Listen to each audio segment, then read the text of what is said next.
In 1981, a rural and sleepy American town gathered together, a community united under one banner.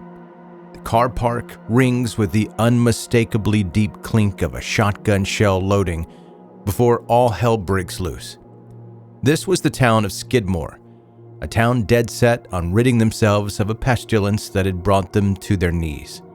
On the other side of the coin was Ken McElroy, a man who'd been born into abject poverty.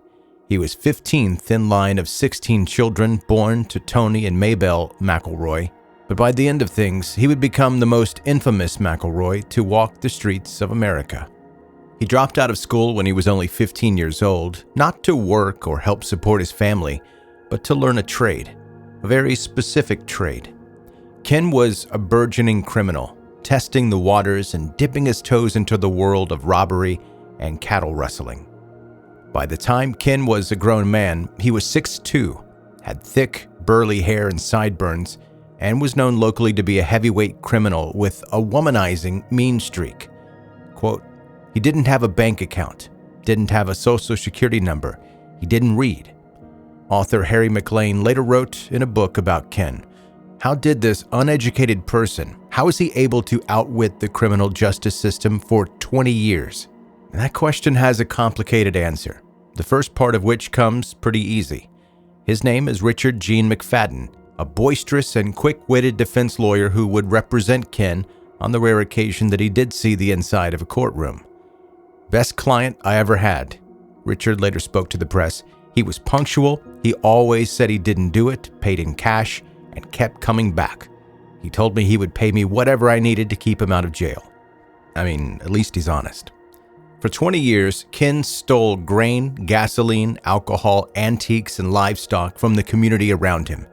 A total of 21 charges were brought against him, but Ken's lawyer could only protect him so far, and there were times when Ken had to look out for himself. Ken had a way of being persuasive. When his reputation wasn't enough to keep people from filing charges against him, Ken would pay them a visit, often repeatedly. He was known to sit outside people's houses in a car for hours at a time. He would make threats to family members and friends. He would, more often than not, bring a gun. The prosecution had a hard time of making anything stick on Ken, especially when their witnesses would suddenly either drop the charges or completely change their stories. It looked like Ken had the town of Skidmore in an ironclad grip. That was especially true when it came to the women and young girls of the community. Ken had a total of 10 children with a slew of different mothers, but very few of those mothers were actually willing participants. His last wife, Trina McLeod, was only 12 years old and still in the 8th grade when Ken barged his way into her life. He was 35 years old when he began sexually assaulting her, and there was nothing the young girl could do to stop it. When she fell pregnant at the age of 14, however, Ken realized that he was potentially about to get into legal trouble. To avoid the statutory rape charges headed his way, Ken demanded that she marry him. But that plan hit a big snag along the way. Trina was still a minor and needed permission from her parents in order to get married. Needless to say that when Trina's parents found out that it was Ken McElroy that wanted to marry their daughter, they were completely against it. They refused to give permission and hoped that this would be the last time that they would ever see Ken McElroy ever again. But Ken had a way of getting what he wanted, and it always came at the cost of those around him. Ken snuck his way over to the McLeod household and set a fire.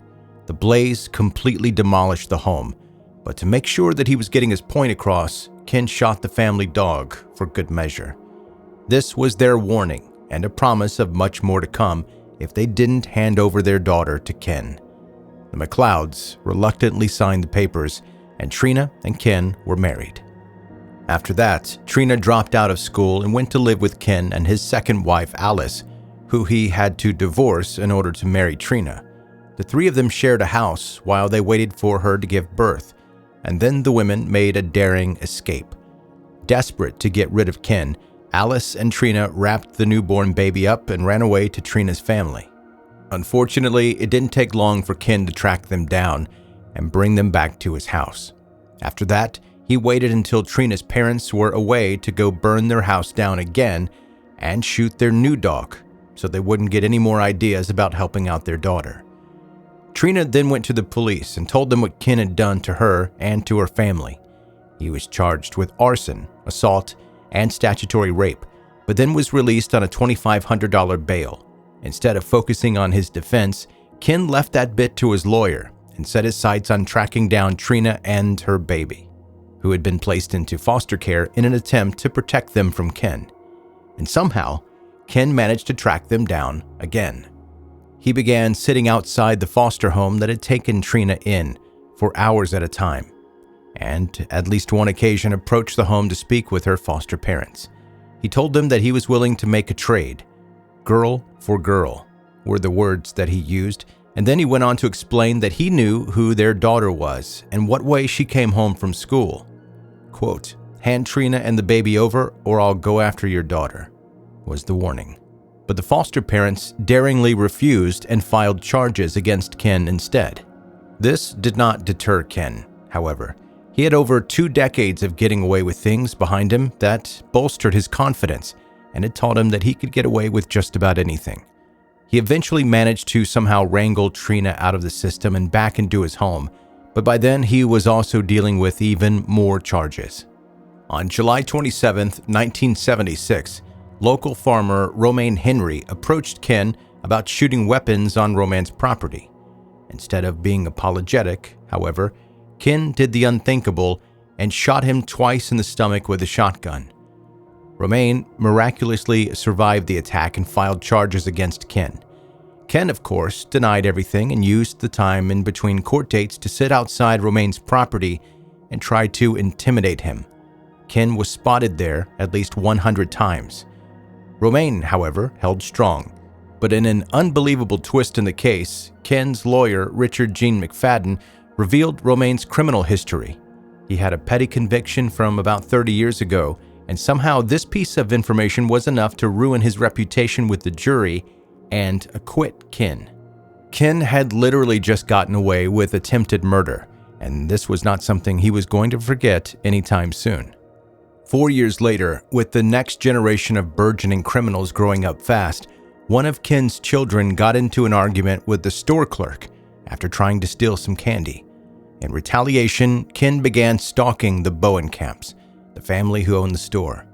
The tensions between the two families reached their peak when Ken confronted 70-year-old Ernest Bowenkamp with a shotgun behind the store. During the struggle that followed, Ernest was shot in the neck. By some miracle, he survived the attack and was able to tell his story. Ken was arrested and charged with attempted murder yet again. But the town of Skidmore had been down this road before. The attempt on Ernest's life was a turning point. Almost every member of the community had tried to stand up to Ken at some point in time, and most of them had filed charges against him that had gone absolutely nowhere. After Ken was released on bail, again, he went to a local bar with a rifle equipped with a bayonet and began drinking. The more he drank, the more he bragged about the punishment he would dole out to Ernest Bowenkamp. The community knew that Ken meant business. They organized a meeting with the local sheriff to ask for advice on what could legally be done to stop Ken's rampage. The sheriff suggested that the community form a neighborhood watch and advised against directly confronting Ken. The sheriff then did something rarely seen in cases like this one. He got in his police cruiser and drove straight out of town.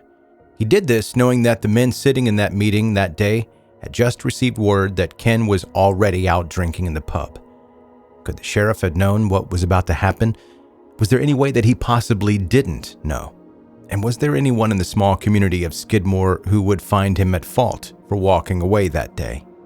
After the meeting with the sheriff, around 50 members of Skidmore's community made their way over to the local bar. Ken was already fully drunk and up to his eyeballs with liquid confidence.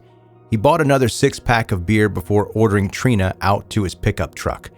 Ken followed behind her and got into the driver's seat. Perhaps he'd already noticed the angry glares of the townspeople that had been sent his way. Maybe he was still too confident in himself and his lawyer to think anything would actually come of them. Several shots filled the air of the parking lot that day, only 2 of which actually hit Ken. But those 2 were enough to kill him. Trina remained unharmed in the passenger seat of the truck, and despite there being around 50 witnesses there on the scene, no one had seen anything. Nobody called for an ambulance, and nobody tried to help Ken. Ken had just been killed in broad daylight, but even the DA didn't feel the need to press charges. He was buried in the Memorial Park Cemetery, and Trina settled a wrongful death case against several members of the community out of court for $17,600. There were fathers and grandfathers on the street in Skidmore that day. Trooper Richard Stratton later said, "Ordinary, hardworking people. They did what they did because we didn't do our job. Then they went home and kept their mouths shut and kept them closed all these years."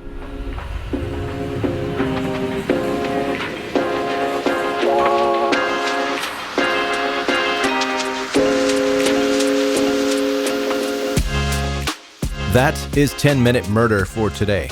Brief and bingeable true crime. My name is Joe, I'm the host, and thank you for taking the time to listen. If you're a new listener to the podcast, make sure you hit subscribe right now. Do it now so that you don't forget, and you will more easily catch up on all the back episodes when you become a subscriber, and you'll see all the new ones when they come out as well. In this case, man, I'm conflicted about this one. I do not like vigilante justice.